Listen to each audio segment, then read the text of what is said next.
오늘의 패널 소개해드리겠습니다. 이동훈 전문의, 양지열 변호사 나오셨습니다. 안녕하세요. 안녕하세요. 예, 코로나19 사태 아직 안심할 수 없는 상황이 지금 펼쳐지고 있는 것 같습니다. 서울 구로의 콜센터에서 시작된 집단 감염 확진자가 지금 100명 가까이 이르고 있거든요. 이번 사태에 대해서는 좀 어떻게 바라보고 계십니까? 사실은 저희들이 그동안에 신천지라는 특수 집단이 가려져 있어서요. 수도권에서도 많은 의심 환자들이 있었는데 그 환자들에 대한 검사가 약간씩 지연되고 있어서 상당히 우려하고 있었고요. 질병관리본부도 그 점을 계속 지적했던 것 같습니다. 그래서 걱정하던 사태가 좀 터진 것 같고요.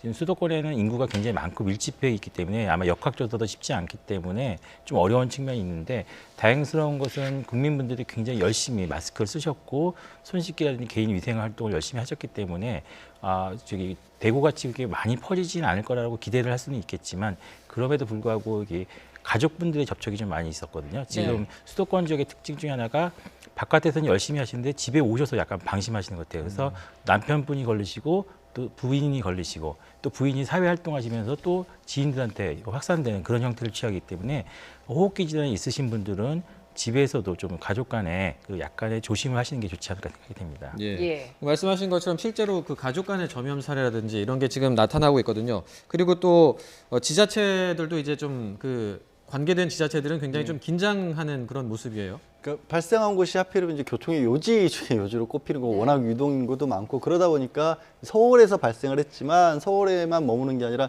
인천이라든가 뭐 다른 지역의 경기권에서도 콜센터에 오시는 분들도 계시기 때문에 과연 이분들이 어디까지 이제 퍼질 수가 있느냐 혹시 지역 감염으로 이어지지 않을까 각 지자체들도 좀 긴장을 하는 분위기입니다. 그리고 추기에 지적하신 것처럼 본인이 이제 콜센터 직원으로 근무하다가 이제 감염이 되는데 또 가족분이 걸리셨는데 가족분이 하필이면 또 많은 어떤 대중교통 같은 걸 이용하는 분들을 많이 만나는 운전기사분이라든가 또 한 분은 이제 증상이 나타난 이후에 제주도 지역으로 여행을 가신 분 같은 경우도 드러났거든요. 이제 그런 분들이 혹시 방문했던 지역 뭐 이런 하고 있는 업무에 따라서 추가 감염자를 발생시킬까 봐 좀 긴장하고 있는 상황이죠. 그러니까 이제 그분 같은 경우에는 6일까지 콜센터에 근무했고 7일에 홀로 제주 여행을 했는데 여행할 당시에는 무증상이었다라는 거예요. 그리고 또 그 남편분이 마을버스 마을버스 운전기사인 사례도 나왔었고요. 남편분까지는 감염이 됐는데, 그러니까 이분이 이제 마을버스라는 게 워낙 좁고 밀폐된 공간에서 물론 시간이 길지 않다는 점은 있습니다만 접촉이 있을 수 있는 환경이라서 걱정이 되는 거죠. 이제 지금 콜센터가 입주해 있는 건물이 이제 더블 역세권인데. 여기가 이제 유동 인구가 워낙 많고 그리고 이제 확진 환자분들도 일반 시민들이다 보니까 직원들이 이제 대중교통을 이용해서 출퇴근을 했잖아요. 그러니까 이게 굉장히 뭐 접촉자라든지 이런 걸 추적하는 것 자체가 가능할지가 좀 궁금한데 어떻게 보세요? 아마 거의 힘들다고 봐야죠. 지금 질병관리본부도 역학조사가 어렵다 이렇게 말씀하신 것 같고요. 그래서 지역사회 감염이 상당히 우려스러운 점이고 실제로 인근 지역에서 많은 분들이 걱정을 하고 계십니다. 그래서 다행스러운 건 지금 독감 환자가 거의 없어졌습니다. 지금 열심히 다들 위생 환경을 하다 보니까 호흡기 질환자가 굉장히 많이 줄었기 때문에 저희들이 검사 역량이 좀 되신다 그러면은 고열이 발생된 호흡기 질환자들은 좀 더 적극적으로 검사를 진행하는 것이 좋지 않을까 생각이 들 정도고요. 사실 대중교통 이용하실 때도 이제 신도림 같은 거 굉장히 밀폐돼 있지 않습니까? 그래서 이런 곳들을 이용하실 때 지금 조심을 하셔야 되는데 사실 공기 전염보다는 이 손 접촉 전염이 많거든요. 그래서 손을 대시고 이불이나 얼굴로 갖다 대셨을 때 많이 전파되는 겁니다. 실제로 1분만 접촉해서 전파되는 게 아니라 어딘가 묻어 있는 바이러스를 내가 손을 접촉해서 전파되는 거기 때문에 손 씻기를 계속 강조시키는 것이고요. 호흡기 질환자분들이 마스크를 많이 써주시면 확실하게 줄일 수가 있는 것 같습니다. 뭐 이제 그렇다 보니까 방역 당국도 이제 역학조사를 벌이기보다는 먼저 가족 등 선제 조치를 하겠다라는 것 같습니다. 그러니까 개인이 방어에 신경 쓰는 것밖에는 지금 현재로서는 답이 없을까요? 그렇습니다. 가장 좋은 것은요. 지금 몇 주 전에 감염학회에서도 얘기를 했는데 호흡기 질환이 있는 분들이 활동을 안 하시면 됩니다. 쉽게 말씀드려서 한 분이 마스크를 쓰시든지 아니면 한 분이 야외 사회 활동을 안 하시면은 나머지 분들이 다 마스크 안 쓰시거나 활동을 하셔도 안전해지는 거거든요. 그러니까 호흡기 질환 환자분들이 지하철 타고 이동하신다든지 직장에 나가실수록 오히려 더 영향력이 커지고 지금 호흡기 질환 환자분이 굉장히 줄었기 때문에 만약에 기업체가 좀 여력이 되신다면은 지금 이번 사태를 보시다시피 한 분의 직원을 출근시키면서 얻어지는 위험성이 더 크기 때문에 이럴 경우에 과감하게 집에서 좀 쉬게 하는 것도 큰 도움이 되지 않을까 생각이 됩니다. 예. 근데 이제 뭐 또 업체들마다 또 사정도 다르고 하다 보니까 이제 못 쉬는 경우도 있는데 이제 어쩔 수 없이 대중교통을 타야 하는 분들도 적지 않거든요. 그런 경우에는 이제 좀 어떻게 해야 되는지 걱정하는 분들이 많던데 뭐 마스크를 2장 겹쳐 쓰거나 아니면 손잡이도 안 잡는다 이런 분들도 있는 것 같더라고요. 좀 어떻게 행동을 해야 될까요? 예, 맞습니다. 그 마스크를 2장까지 쓸 필요는 없습니다. 어차피 마스크는 2차적인 거고요. 제일 좋은 건 아까 말씀드린 손위생인데 사실은 이제 서구에서 이게 굉장히 극단적인 사례까지 있었는데 네. 그 손잡이를 없애버리는 경우도 있습니다. 그러니까 출퇴근 시간을 좀 조정해서 트래픽 시간에 그 교통 혼잡도를 좀 낮춘다든지 예. 아니면 일부 사례에서는 아예 손잡이를 없애면 이제 잡을 수가 없으니까 좌석에만 앉아서 가게 예. 그런 극단적인 조치까지 한 적도 있었는데 그렇게까지 하기 힘드시면은 손을 잡고 내리신 다음에 손을 가급적이면 빨리 씻으시든지 아니면은 얼굴에 손을 안 대시면 되거든요. 손이라는 게 결국 이동 수단이기 때문에 얼굴에 손만 안 대셔도 상당히 예방 효과가 있습니다. 예, 근데 굉장히 무의식적으로 또 얼굴로 손이 가는 경우가 많아서 예. 그 부분이 좀 우려되는 부분입니다. 자, 이번에 이제 집단 감염자가 나온 콜센터처럼 이제 감염 취약 시설에 대한 점검도 다시금 필요할 것으로 보이는데요. 이번에 가족이나 지인을 제외하고 확진 환자들 모두 11층 콜센터에 근무한 분들이었는데 현장에서는 터질 게 터졌다 이런 반응도 나왔습니다. 들어보시죠. 원래도 감기라든지 독감 이런 게 상담사들이 좀 많이 걸리고 있고 팀에서 한두 명이 걸리기 시작하면 한 3-4일 지나면은 반 이상 기침을 같이 하고 있는 상황이기도 합니다. 평균적으로는 200명에서 300명까지도 한 층에 있는 경우들이 많습니다. 파티션이 있기는 하지만 거리상으로는 몸을 방향을 돌리면 뭐 손을 뻗으면 뭐 반 정도만 뻗어도 닿는 거리이기는 합니다. 8시간 동안 마스크를 쓰고 업무를 말로 하는 직업이잖아요. 그렇기 때문에 그 마스크의 또 위생 그러한 부분도 침이 많이 튀게 되잖아요. 그러니까 네. 고객 정보를 다루고 있기 때문에 주민번호 아니면은 뭐 되게 예민한 정보가 있기 때문에 예. 그런 부분을 자택에서 뭐 전산을 가져오는 것도 그게 많은 비용이 소요가 된다라는 걸로 알고 있어요. 예, 뭐 역시나 이제 콜센터의 그 특수한 근무 환경이 이렇게 이제 감염을 더 키웠다고 볼 수 있을 것 같습니다. 네, 그렇습니다. 지금 이제 지적을 하신 것처럼 예. 화면에도 나왔지만 앞을 방향을 보고 있더라도 굉장히 바짝 붙어 있을 수밖에 없고요. 그리고 이게 이제 뭐 감염과를 전문으로 하시는 분들도 공기 중 전파는 안 된다고 하지만 사실상 공기 중 전파가 될 수 있는 환경이 계속 만들어주고 있는 거잖아요. 그러니까 네. 일반적으로 공기 중 전파가 안 된다는 것과 저렇게 좁은 곳에서 계속 여러 명, 200명, 300명이 계속 말을 하는 상황에서는 늘 비말이 떠다닐 수밖에 없는 그런 환경이고 또 예. 저분들이 교대 근무를 하시죠. 그러면 그 지정석에서만 쓰시는 게 아니라 다른 분이 사용했던 마스크, 지금 헤드셋 같은 것도 사용할 수밖에 없는 그런 상황이기 때문에 저곳에서는 사실 이게 막상 터지고 나서 보니까 아, 왜 저것을 안 들여다봤을까 하는 생각이 나올 정도로 예. 누가 봐도 저기는 코로나19 같은 상황에서는 최악의 조건인 거죠. 예. 근데 일부 이제 콜센터에서는 이렇게 이제 밀집돼 있는 게 문제다 그렇게 하니까 이제 한 부수 건너서 이렇게 배치하는 방식을 취했더라고요. 근데 그것만으로도 지금 감염을 막을 수 있을까요? 조금은 도움이 될 수는 있습니다. 예. 그런데 지금 아직도 날씨가 좀 쌀쌀하거든요. 그래서 난방 장치 같은 걸 이제 가동하게 되면은 그 바람에 의해서 이 비말들이 좀 날아갈 수도 있거든요. 네. 그런 것들도 좀 신경 써야 될 것 같고 아마 지금 전체적으로 환경이 열악하기 때문에 이것이 근본적으로 개선되지 않으면 한계는 좀 있을 것 같습니다. 이것 말고도 이런 공간들이 굉장히 많기 때문에 저희가 좀 신경을 많이 써야 될 것 같습니다. 예.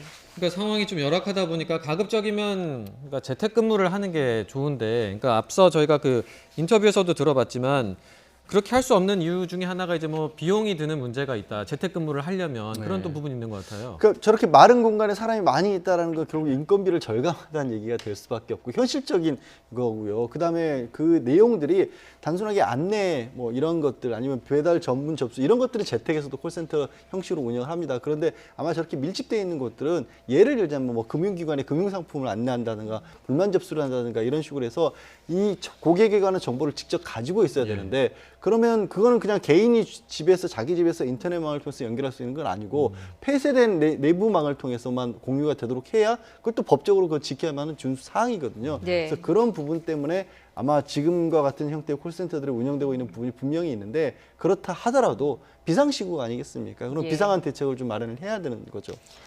그러니까 조금 더 미리 발견해서 조치를 했더라면 이런 아쉬움이 지금도 계속 남는데 지금 그 처음엔 최초의 그 의심 증상이 있다고 그 알려진 게 지난 4일에였습니다. 그런데 이것보다 더 일찍, 그러니까 2월 말부터 일부 직원들은 증상이 있었던 것으로 지금 밝혀지고 있어요. 그 증상에 관해서 이 코로나19의 증상이 어떤 거냐가 계속해서 많이 달라지고 있지 예. 않습니까? 그리고 뭐 의학적을 전문으로 하신 분들은 제가 참 많이 들었던 게 바이러스가 똑똑하다는 표현을 쓰시더라고요. 그러니까 정말 약점이 될 만한 것, 취약 같은 것들을 잘 찾아가는데 그러다 보면서 이 증상도 조금씩 변이가 있다 보니까 단순하게 열이 난다? 아니면 단순하게 이루통이 있다? 이것만으로는 가려내기가 어려운 상황이었고 그래서 말씀하신 것처럼 실제로는 그게 코로나19의 증상이었는데도 불구하고 뭐 단순 독감이겠거니라고 여겼던 그런 경우도 있을 것 같고 예. 또 이거는 좀 확인이 필요한 상황입니다만 이제 운영자 측에서는 이 부분이 혹시 코로나19 가능성이 있다 선별진료소 측에 문의를 했지만 이게 이제 해당하지 않는다고 해서 검사를 또 시행하지 않았다는 그런 이제 주장도 하고 있거든요. 이 부분은 네. 이제 확인이 필요한 네. 부분입니다. 그래서 이런 부분까지도 같이 이제 점검을 해야겠죠. 예. 그 이렇게 뭐 콜센터가 일단은 감염병에 좀 취약한 환경일 수밖에 없기 때문에 좀 정부도 이제 점검에 나섰는데 이제 서울에만 콜센터가 400곳이 넘는다고 해요. 서울시가 이제 대책을 마련하겠다고 했는데 어떤 이야기를 했는지 좀 들어보고 오겠습니다. 직영을 하거나 아니면 위탁해서 운영하는 그 주체 기업들이 대체로 대기업들입니다. 그래서 저희들은 충분히 이런 대체 사무실을 확보한다든지 또는 재택근무를 시킨다든지 뭐 이런 것들이 얼마든지 가능할 거라고 저희들은 생각합니다. 그래서 협의와 권고에 따라서 대부분 이루어질 거라고 생각하고 만에 하나 이것이 어렵거나 또는 그 위험이 정대된다고 생각할 때는 얼마든지 폐쇄 행정명령도 할 수 있다는 말씀을 드립니다. 예. 폐쇄 행정명령도 내릴 수 있다라고 이제 박원순 서울시장이 밝혔습니다. 지금 이게 서울뿐만 아니라 대구에서도 좀 유사한 사례가 지금 잇따르고 있어요. 예, 맞습니다. 예. 지금 이런 환경들이 콜센터 말고도 굉장히 많거든요. 사무실이 될 수도 있고 실내 체육시설이 될 수도 있고 클럽도 될 수 있고 그래서 이런 것들이 어느 정도 위험성까지 좀 평가를 해봐야 될 것 같고요. 아마 그 근무 시간을 좀 조정한다든지 이런 혼잡도를 좀 낮추면 조금은 도움이 될 것 같습니다. 예. 그리고 가장 중요한 것은 저희들도 이제 이런 유사한 시설이 이제 어르신들이 있는 요양원이나 이런 시설을 가끔 가보게 되는데요. 그래서 저희가 가서 보시면 이게 굉장히 다양합니다. 굉장히 잘 돼 있는 곳도 있고 열악한 시설도 있기 때문에 저희가 일단 먼저 점검을 한 다음에 평가를 해봐야 될 것 같습니다. 예. 변호사님 그 폐쇄 행정 명령은 뭐 이 상황에선 충분히 할 수 있는 조치인가요? 검토하시는 지금 조치인가요? 감염병 전파 우려가 있는 시설에 대해서는요. 지방자치단체장이나 보건복지부 장관은 이게 폐쇄해야 합니다. 의무사항이에요. 그러니까 감염병 우려가 있는 지역이냐 아니냐 시설이냐 아니냐에 대한 판단 재량이 있을 뿐이지 정말 있다고 판단할 경우에는 예. 반드시 하도록 하고 있죠. 그 예. 실제로 이제 신천지와 관련된 뭐 교회들을 폐쇄했던 것도 그런 명령에 근거한 것이기 때문에 충분히 박원순 시장이 말씀이 사실입니다. 예, 또 이런 조치가 이제 시급한 공간들이 콜센터뿐만이 아닌 것 같습니다. 뭐 클럽이나 노래방, 뭐 PC방, 헬스장도 좀 위험하지 않습니까? 이런 장소들에 대한 가이드라인도 나온다고요. 예, 그런데 지금 지침을 만든다고 그러는데 지침이 이게 각 기관마다 다 다르거든요. 그래서 쉽지는 않을 것 같고 그다음에 제일 중요한 건 아까 말씀드렸듯이 열이 나시는 분들을 좀 먼저 차단하는 게 제일 중요하거든요. 근데 네. 사실은 의료기관들은 저희가 가보시면 아시겠지만 저희가 다 열을 체크하고 있는데 이런 일반적인 뭐 우리가 PC방 갈 때 열 측정하는 것은 없었습니다. 지금까지는. 그래서 그런 아마 자영업자분들께서도 좀 이걸 준비를 하셔가지고 열이 나시거나 이런 호흡기 질환이 있는 분들은 입장을 좀 이렇게 제한하는 것들도 좀 필요할 것 같습니다. 지금 저희들이 초창기에 이걸 좀 강조를 해드렸어야 되는데 이것이 저희가 좀 강조를 못 해드렸던 게 좀 그 문제였던 것 같습니다. 예. 네. 그 지금 상황이 심각한 이탈리아 같은 경우는 이제 뭐 이동 제한령도 내려졌다고 하는데 우리나라는 아직 뭐 그 정도까지는 필요한 수준은 아닌 거죠? 사실은 이제 중국이 굉장히 극단적인 방법을 사용해서 이제 코로나19를 조절했던 나라 중에 하나고요. 이탈리아는 좀 약간 상황이 좀 절박한 것 같아요. 사망자도 굉장히 많기 때문에. 그리고 우리나라도 상당히 많은 환자가 대구 경북에서 발생을 했는데 비교적 뭐 많은 좀 희생이 있었지만 그 사회 시스템이 무너지지 않은 정도에서 많은 의료진의 희생 덕분에 지금 관리가 가능하고 있습니다. 근데 지금 수도권에서도 이제 환자들이 지금 늘어나고 있기 때문에 가장 좋은 것은 그런 극단적인 그러니까 사회를 멈추지 않고 이거를 의료계에서 환자를 치료할 수 있는 정도의 수준으로 조절하는 게 가장 좋고요. 예. 사실은 이제 환자가 급격하게 증가하거나 그러면은 어떤 것이 더 효과적인지, 왜냐하면 한 1, 2 정도 이제 멈추는 게 효과적인지 아니면 이렇게 순차적으로 단계적 접근하는 게 효과적인지는 좀 논의를 해보셔야 될 것 같습니다. 예, 대중교통에서 이제 감염 위험성에 대비하기 위해서는 뭐 좀 출퇴근 시간을 조정한다거나 이런 것 조치도 좀 필요하지 않을까요? 예, 뭐 그런 방법도 있고요. 예. 그 시간을 뭐 1시간씩 늦춰가지고 혼잡도를 낮춰주면은 아무래도 사람들이 불안감이 제일 적은데 가장 좋은 것은 아까 전에 말씀드렸듯이 그 감기 증상 있는 분들이 안 움직이시는 게 제일 좋거든요. 네. 그게 우리 사회가 그런 약속을 다 하시면은 사실은 그 나머지 조치들은 불필요한 조치가 될 수도 있습니다. 그래서 우리가 좀 사회에서 기침이나 감기 있는 분들이 직장에 나오지 않게 한 1, 2주 정도만 허용을 해주면은 굉장히 좋고 이 전제 조건 중에 하나가 그 꾀병 하시는 분들이 없으셔야 돼요. 신뢰가 네. 있어야 돼요. 맞아요. 괜히 나 이럴 때 한 번 더 안 아픈데 쉬겠다. 이렇게 하면은 예. 신뢰가 깨지니까 이게 이루어질 수가 없거든요. 굉장히 비상한 상황이니까 막 그런 것들도 좀 고려해 보는 게 좋지 않을까 생각이 됩니다. 예, 어떤 사회적 거리두기를 철저히 지켜야 된다라는 말씀이셨습니다. 이동훈 선생님은 여기서 인사드리겠습니다. 감사합니다. 맞습니다.